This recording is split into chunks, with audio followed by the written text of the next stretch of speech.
Stories are best told in the dark. There we go. And can you bring us up on the screen from the laptop? See, this is, now we're in the realm of nighttime logic.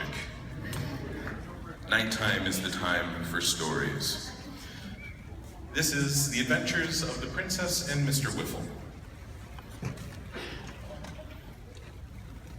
Still. Once upon a time, there was a princess who lived in a marzipan castle. She lived there all alone. Except for Mr. Whiffle, who didn't count because he was only a teddy bear. And the thing under the bed. Mr. Whiffle was the princess's best friend. They spent all their time together and had many fabulous adventures.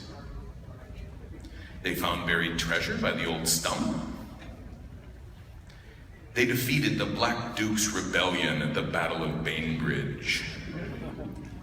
Victory came at a great price. The princess was sorely wounded, and Sir Whiffle was forced to take terrible revenge.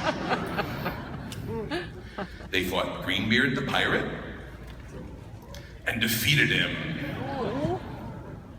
Though in the heat of battle, Mr. Whiffle was nearly drowned and was only saved due to the princess's quick thinking. But when her daytime adventures were over, the princess always returned to her marzipan castle. After she had dinner and washed her face, she and Mr. Whiffle went to bed. But they were not alone.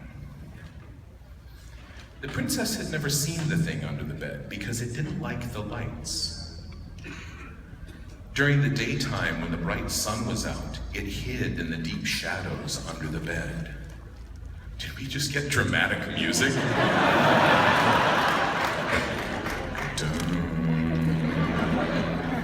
That's my marketing team at work right there. It even hid at night when the lamps were lit. That's why the princess always kept a candle burning.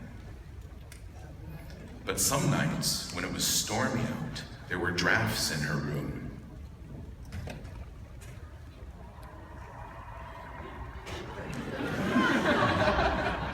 And then the thing didn't need to hide anymore. The princess had never seen the thing, but she knew what it was like. It had great wide eyes that could see in the dark, and a great wide mouth for tasting things. It had thin, flat lips and a wide, flat tongue. Its skin was greenish, grayish, brownish.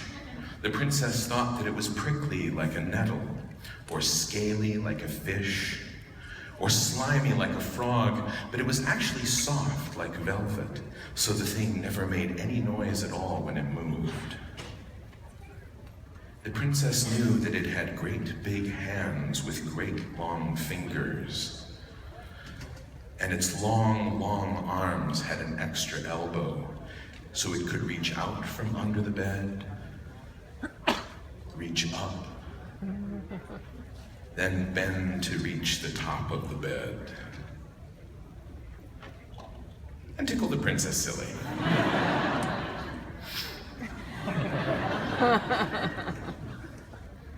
One day, a package arrived for the princess. The princess loved the kitten. She and Mr. Whiffle spent a long time trying to decide what his name should be.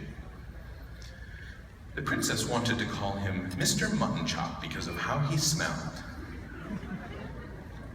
Mr. Whiffle wanted to call him Mawok because of his pointy, pointy claws.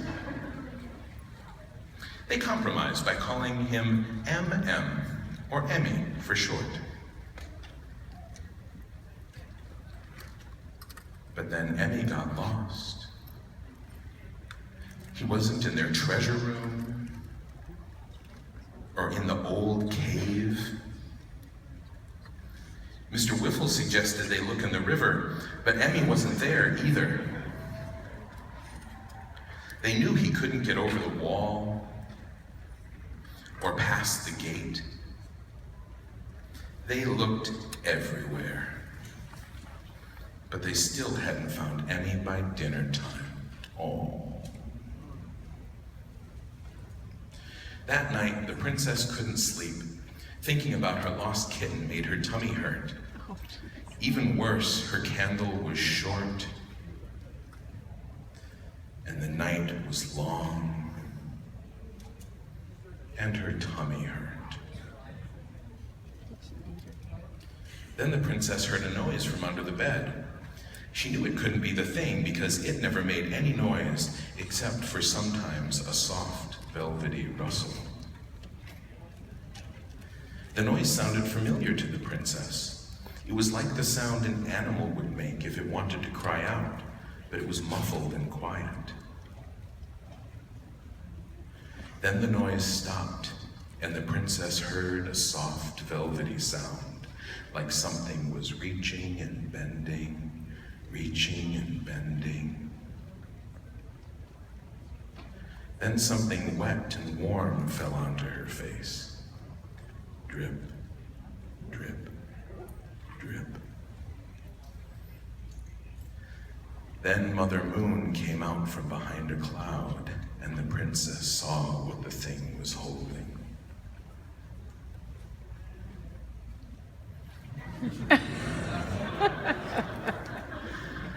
Do we have any kids in here?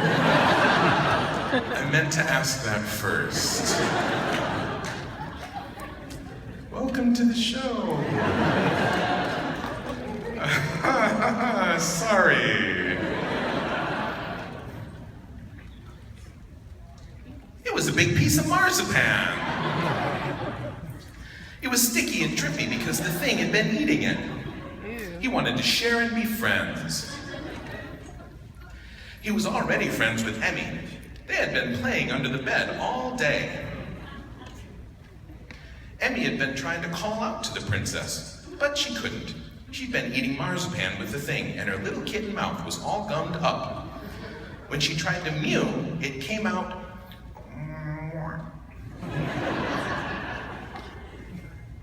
But now they were together again, and now that the princess had met the thing, she wasn't scared anymore. And so the princess ate them. I knew it. I was expecting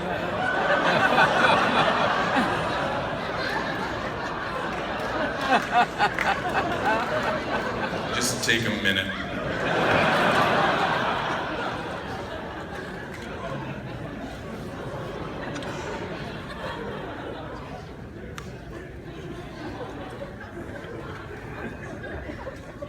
And there was nothing left but sticky bones. So she and Mr. Whiffle made a fort out of them. And had tea. So there you go.